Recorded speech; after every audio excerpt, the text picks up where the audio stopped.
নতুন নতুন যারা কন্টেন্ট ক্রিয়েশন শুরু করেছেন অথবা ভাবছেন কন্টেন্ট ক্রিয়েশন শুরু করবেন তাদের জন্য মূলত এই ভিডিওটি। তো চলুন ভিডিওটি শুরু করা যাক। আসসালামু আলাইকুম এভরিওয়ান, কি অবস্থা সবার, কেমন আছেন সবাই? আশা করি সবাই ভালো আছেন আর আমি আলহামদুলিল্লাহ ভালো আছি। কন্টেন্ট ক্রিয়েশন করতে গিয়ে আমাদের প্রথমত একটা জিনিস দরকার হয়, সেটা হলো ভয়েসের জন্য আমাদের দরকার হয় মাইক্রোফোন। এই মাইক্রোফোনটা আমরা মোবাইলের সাথে কিভাবে কানেক্ট করব সেটা আমরা অনেকেই জানি না। আমাদের কিছু কিছু সময় একটা বিষয় খেয়াল করতে হয়, সেটা হচ্ছে মাইক্রোফোন কিছু কিছু ফোনের সাথে অটোমেটিক কানেক্ট হয়ে যায়, আবার কিছু কিছু ফোনের সাথে কানেক্ট হয় না। এই জন্য আমরা মাইক্রোফোনটা মোবাইলের সাথে কিভাবে কানেক্ট করব সেই বিষয়টি আমি আপনাদের মাঝে আজকে শেয়ার করব। তো চলুন মোবাইল স্ক্রিনে চলে যাওয়া যাক। আমরা চলে আসলাম মোবাইল স্ক্রিনে, দেন এখান থেকে চলে যাব প্লে স্টোরে। প্লে স্টোরে যে আমরা সার্চ করব ওপেন ক্যামেরা।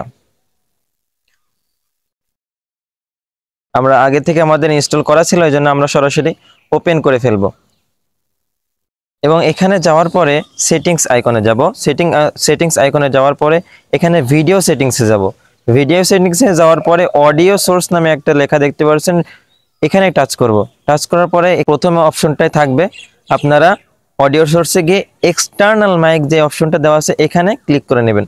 তারপরে আপনাদের মাইক্রোফোনটা কানেক্ট হয়ে যাবে ইনশাল্লাহ। আপনারাও চাইলে ঠিক এইভাবে আপনারা মাইক্রোফোন ব্যবহার করতে পারেন এবং এইভাবে মোবাইলের সাথে কানেক্ট করতে পারেন। তো আজকের ভিডিওটি এই পর্যন্ত ছিল, দেখা পাবেন নেক্সট কোনো ভিডিওতে। আমাদের পরবর্তী ভিডিও দেখার জন্য আমাদের চ্যানেলটি সাবস্ক্রাইব করে রাখুন এবং আমাদের পেজটি ফলো দিয়ে রাখুন। তবে ভালো থাকবেন, সুস্থ থাকবেন, পরিবারের খেয়াল রাখবেন। আল্লাহ হাফেজ, আসসালামু আলাইকুম রহমতুল্লাহ।